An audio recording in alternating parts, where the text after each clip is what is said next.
just sat down with Mia Cara Cosco. Mia is a branding coach who empowers wellness entrepreneurs to overcome uncertainty on social media and create a thriving, heart-centered business using powerful personal branding. I absolutely love that intro. Welcome to the show, Mia. How are you? I am feeling fantastic, even better now that I'm here. So thank you for saying that.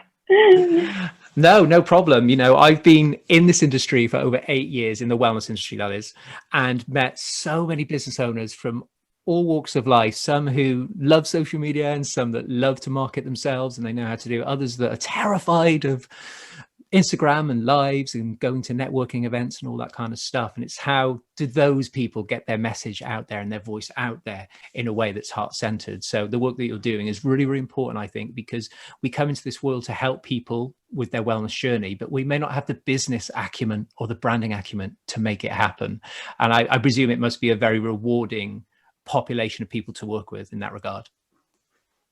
It very much is. Yeah, I love working with healers. I love spending my time around them and helping them with their business is just a great gift, actually.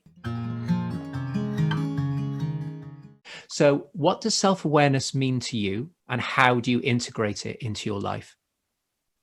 Self-awareness to me really means actually being fully immersed and engaged in every single moment.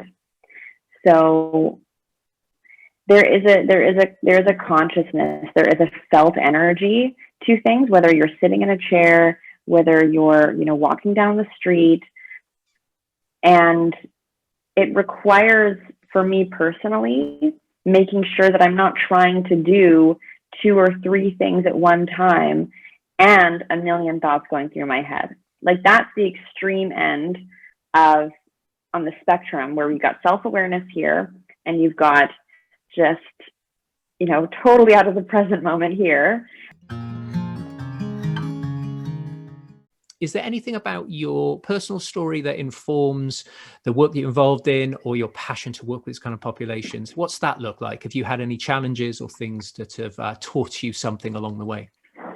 Yes, I love this question because the heroine's journey is actually something on my YouTube channel that I showcase as my sort of intro video to my channel, so to speak. And I dive right into, and I'm totally unafraid of talking about an abusive relationship I went through, a complete industry rethinking of my life, and a very intimate spiritual moment of mine where when I was in Laos in 2019, I was there because I thought to myself, what is the craziest thing I would do leaving this relationship and this heartbreak? Well, I'd probably go to a third world country and go alone. I just do it alone. So I did that. But when I check in with myself and I love myself, I realize I need to get more time independent away from this relationship. And I realize that we don't want the same things. And that's, it's like, this is not an easy admission, but this is an admission out of love fundamentally for you and I, knowing that maybe our journey is not meant to be together right now, or, who knows when, who knows if, but that's just something that we, if we're truly loving with ourselves and we're self-aware, we can make those tough calls and realize they're not so tough. The more we practice them, they're not so tough. They're just out of love. And love does not need to be tough, but at the beginning it might feel like it.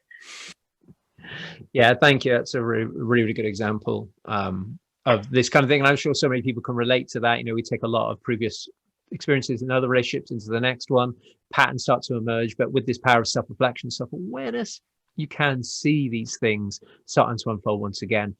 But, so much of that can be co-awareness. And I did a beautiful chat with 2 of my friends about 10 episodes ago about relationships and awareness. It was so great. We coined it as co-awareness, me and my guest. We kind of called it that. It's kind of like, am I aware of how I am in this co-awareness based relationship that I'm having?